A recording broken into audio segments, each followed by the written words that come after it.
Santa Teresinha nos visitando hoje, né?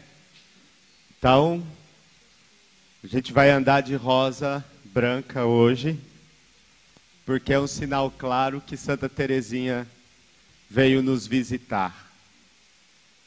Vamos rezar uma Ave Maria, pedindo que Nossa Senhora também venha nos dar, e escutando o nosso diretor espiritual do movimento, Padre Adeleon, me veio muito forte enquanto ele falava desse olhar de Jesus, de pedir a graça dessa sensibilidade de Nossa Senhora. Você vai entender quando pensar nas bodas de Caná, lá no capítulo 2 de São João. Nossa Senhora estava atenta. Foi convidada como todo mundo, mas estava atenta para ver o que faltava, para ver a necessidade, para perceber aonde era preciso, aonde era necessário. E eu sinto que tudo que eu disser agora, e a gente, olhando para aquilo que a Ângela disse nessa manhã, aquilo que o Padre Adeleon disse nessa manhã, daqui para frente agora, nós vamos olhar especificamente para cada serviço amo. Então vamos pedir essa sensibilidade de Nossa Senhora, para que a gente se deixe tocar pela necessidade, para que você que está nos acompanhando agora, mãe, onde você estiver, Brasil e além fronteiras, você se deixe tocar pela necessidade, porque é assim que a gente vai deixar gerar em nós a compaixão, aquilo que a segunda leitura dizia, ter os sentimentos de Cristo Jesus. E o maior deles, a compaixão, sentir a dor do outro, sentir a necessidade do outro, se colocar no lugar do outro, como Jesus se colocou no nosso lugar. E isso ele aprendeu, claro, de Deus, mas aprendeu no colo de uma mãe, no colo de Nossa Senhora, com certeza absoluta. Então que ela nos ensine também. Ave Maria, cheia de graça, o Senhor é convosco. Bendita sois vós entre as mulheres, bendito é o fruto do vosso ventre, Jesus. Santa Maria, Mãe de Deus, rogai por nós, pecadores, agora e na hora de nossa morte. Amém. Uma estrofe do nosso canto, pode ser? Enquanto isso, eu, Padre Vicente, só para você que está aí nos acompanhando, convido você então a se deixar tocar por essa canção também, e vamos rezar juntos nesse momento, rezar juntos.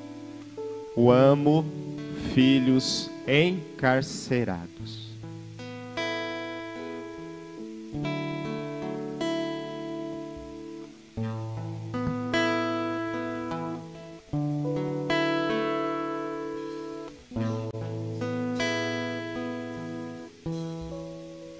Onde estará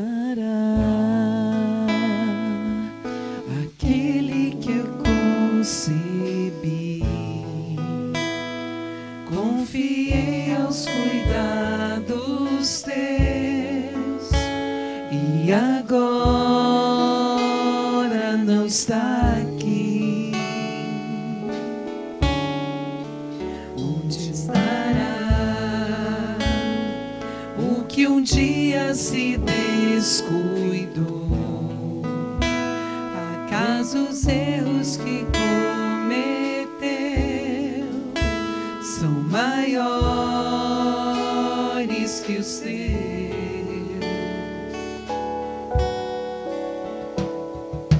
Onde se esconde aquele difamado, não pudeste limpar ao menos o seu nome. Olha, sou eu, se ele sofre, sou eu. Falam de mim, pois seu rosto é o meu.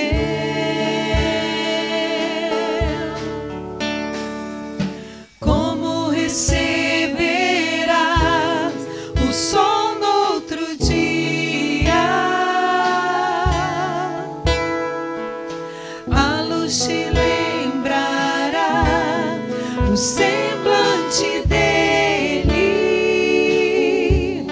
e em cada manhã verá sua imagem, até que consoles o meu coração. Onde está o seu irmão? Essa pergunta cantada, onde está o seu irmão? Onde está o seu irmão, filho, filha de alguma mãe que chora? Olhar para Nossa Senhora de La Salete chorando. Uma das maiores dificuldades do nosso mundo, do nosso tempo, como lembra o Papa Francisco, é a globalização da indiferença. Da indiferença. E o Papa nos insiste conosco que essa pergunta, onde está o seu irmão, que Deus faz a Caim, lá no livro do Gênesis, no capítulo 4, quando ele mata o irmão e foge, e Caim responde de uma forma muito indiferente: eu sou por acaso guarda do meu irmão? Eu sou por acaso cuidador do meu irmão, responsável pelo meu irmão? E na verdade ele é. Nós somos responsáveis pela fraternura de Deus. Quem deveria falar melhor, fala com mais autoridade disso, né, Frei? Porque nos remete ao grande Francisco de Assis, mas também a Santa Teresinha do Menino Jesus, lembrado hoje, que nos faz alcançar o mundo inteiro com coração. Falta coração no mundo, né? Então o Papa diz, diante dessa globalização da indiferença, a gente precisa espalhar a fraternura de Deus. Uma fraternidade universal, buscar isso. E isso só com compaixão. E pensando nisso, e eu queria partilhar com vocês, começar com isso, eu escrevi um pequeno poema que diz assim: Inverno de humanidade. Notícia de jornal: o inverno chegou. Não é Game of Thrones, em seus mortos-vivos congelados. Ano a ano ele retorna, e o frio implacável o acompanha. Notícia de jornal: morador de rua morre de frio. Não é Game of Thrones, em brutais cenas de morte.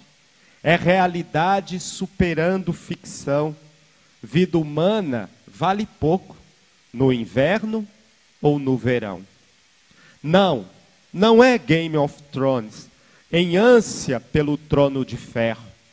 Apenas a eterna luta pelo poder, que aguerrida continua, assassina, prossegue. Onde estão reis e rainhas no inverno que tira vidas? Despreocupados, agasalhados, E os invisíveis? Como pobres sempre os terão, andando em cadafalso rumo à solitária morte, quer no frio congelante da noite, quer no fogo ardente do dragão. Moradores de rua, quem são? Onde estão? Não acharão deles título de eleitor. Diga agora você, por que ainda irmãos de rua morrem de frio no frio inverno da estação? A resposta está no próprio inverno, que chegou antes no coração, quem sabe primeiro no nosso, embora aquecidos dentro de casa, em gelo vivemos fechados à dor do outro, que peregrina das calçadas. Depois, no interior daqueles que elegemos, para estes resta o conselho de um Stark de Winterfell. O norte se lembra, meu voto nunca mais. Quanto a mim e a você, permitamos que o sol, feito história e compaixão, em raios luminosos de amor, aqueça nossos corações congelados, nesse tenebroso inverno que mata e sequestra humanidades. Esse inverno que congela coração é o que Jesus nos chama a atenção nesse texto que há de nos julgar, de Mateus 25, que sustenta como base espiritual os serviços amo, dentro do movimento das mães que oram pelos filhos. E eu começo então pelo versículo 36, que diz: 36b, estava na prisão e fostes visitar-me, diz o Senhor. Estive preso e fostes visitar-me. Como caiu no meu coração, e caiu mesmo no meu coração, um carinho enorme pelo amo filhos encarcerados. Eu penso que partir desse testemunho pessoal facilita depois incentivar, sobretudo você mãe que me ouve agora, a também se apaixonar por esse serviço. E é isso que a gente espera, né, Cláudia? Paixão pelo amo encarcerados. E o que eu vou dizer para vocês, eu escrevi também nesse livro aqui, Coisas do Coração, é um testemunho. Há um tempo atrás, o meu irmão, que é filho de Betânia, meu irmão caçula, que eu fui buscar no hospital, na maternidade, eu sou bem mais, não tão, mas bem mais velho que ele, é bom dizer esse adendo. Eu fui buscá-lo no hospital. Meu pai faleceu aos 45 anos num ataque fulminante de coração, no dia do aniversário de 15 anos da minha única irmã. E nessa época, esse meu irmão tinha 9 anos. Eu me recordo dele, na hora do enterro do meu pai, agarrado em mim assim, dizendo: deixa eu ir com meu pai, netinho, deixa eu ir com meu pai. Eu ainda lembro que eu brinquei com ele e falei assim: então tá bom, vou te empurrar na cova. Aí ele: não, aí agarrou na minha perna. Mas essa cena, deixa eu ir com meu pai, me marcou muito e marcou a vida dele. É claro que hoje ele é um homem feito e tem que arcar com as suas escolhas. Mas depois de um tempo na adolescência, bem rebelde assim, cresceu sem pai, minha mãe tentando ser pai e mãe, eu estava no seminário nessa época, ele se envolveu com droga e foi, né, filho de Betânia. Tive a graça de acolhê-lo algumas vezes em Betânia. E numa dessas idas e vindas de Betânia, como dependente químico, como filho de Betânia, ele foi pego numa roubada lá com um traficante. E não pôde denunciar o traficante, teve que assumir para ele. Resultado, foi preso, como acontece muito, né? Quando a gente lida com os cárceres, nós estamos falando dos porões da humanidade, né? Os porões da humanidade. É uma área conflituosa, difícil, que a gente tem que discernir muito, e essa discussão no Supremo Tribunal Federal, falando sobre as drogas, tem que nos levar a uma reflexão mais profunda, porque a questão social é séria. Hoje, as penitenciárias são jaulas onde o que mais acontece é fazer pós-graduação, mestrado, doutorado, pós-doctor em criminalidade. Porque quem comanda, desculpa dizer, mas é verdade, a maioria das penitenciárias são as facções, né? É tão interessante porque às vezes a gente tem dificuldade a gente viaja o país inteiro, tem dificuldade de achar sinal de telefone, sinal de Wi-Fi. Dentro de uma cadeia, de uma penitenciária, funciona, que é uma beleza.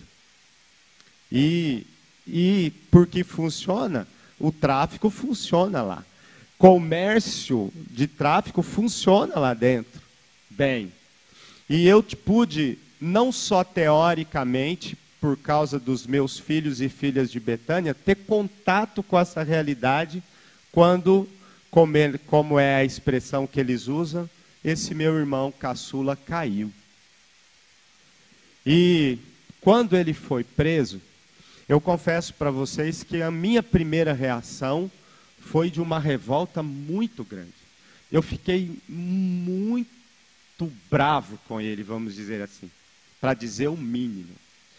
Porque primeiro por conta da luta da nossa família em relação a ele, segundo por conta, eu acho até que foi bom porque Deus me libertou muito, né, dessa casca. É o padre de Betânia, o padre Vicente. Então Deus me deu uma lavada de humildade quando meu irmão caiu e foi preso por causa dessa questão da droga ali. E aí nós ficamos no impasse, porque a minha mãe tem Alzheimer, né? Mamãe tem Alzheimer, e começou bem precoce, e hoje já tem um bom tempo que eu sei quem ela é. Ela não sabe quem eu sou, mas eu sei quem ela é. E porque ela tem Alzheimer, nós ficamos no impasse, porque só podia visitar o meu irmão, e principalmente até provar que a droga não era dele, só podia visitá-lo alguém da família, ou de primeiro grau, ou pai e mãe, ou então algum irmão de primeiro grau. Fora disso, ele não podia ter contato com ninguém. E então, com isso, como aconteceu lá em Santa Catarina,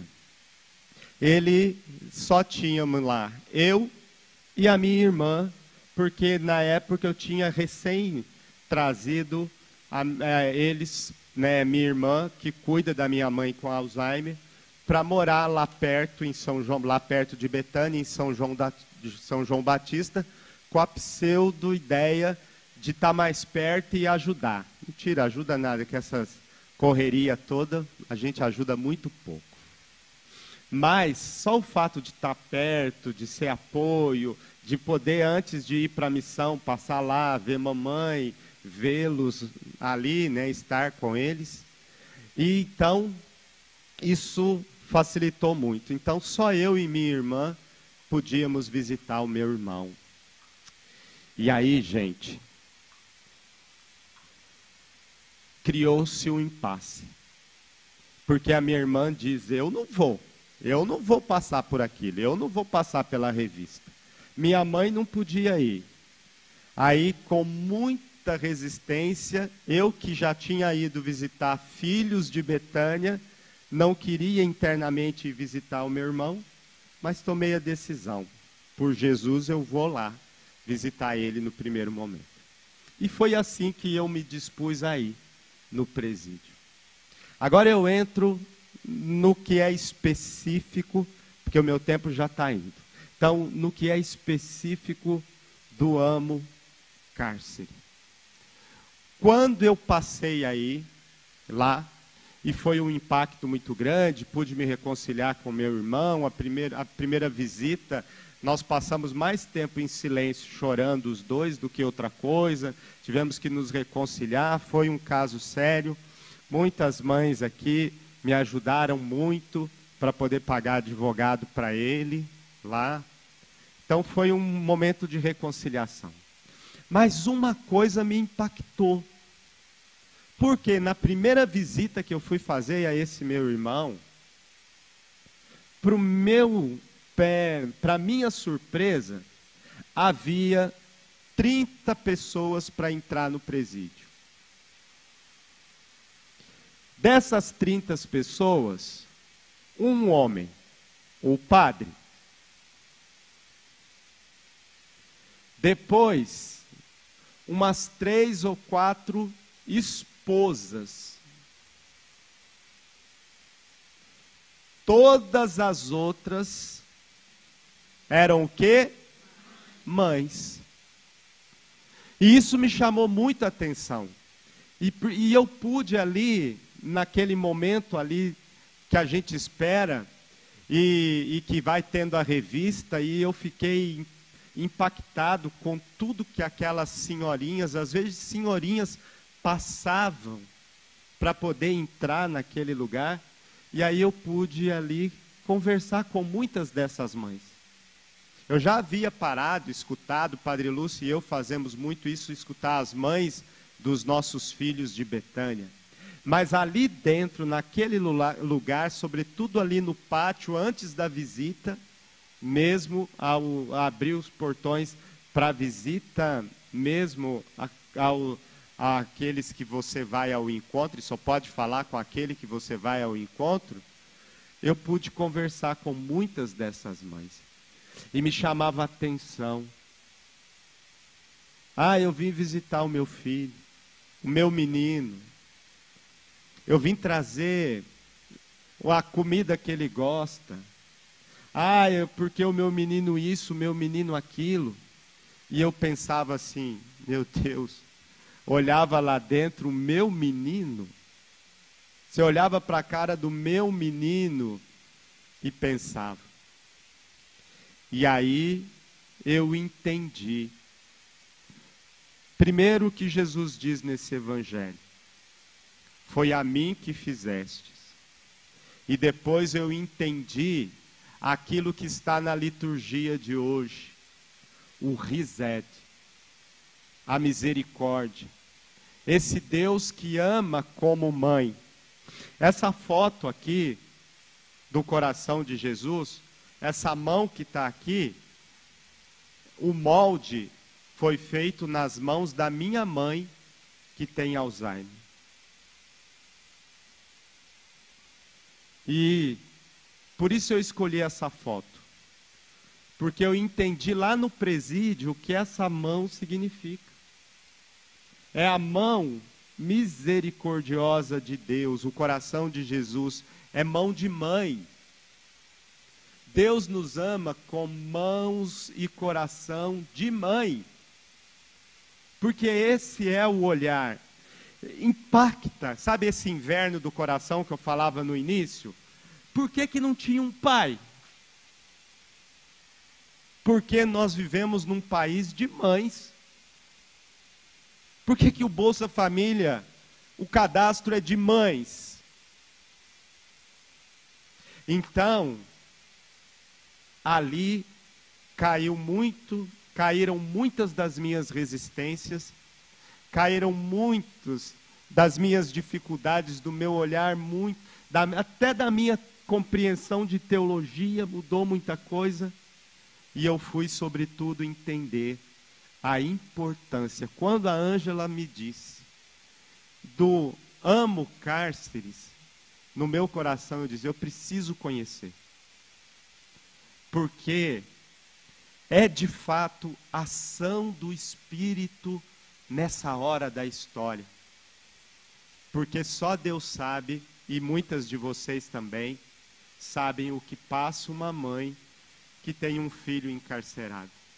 Que tem um filho dependente químico, mas que sobretudo tem um filho encarcerado. Então, para ir concluindo, é um apelo.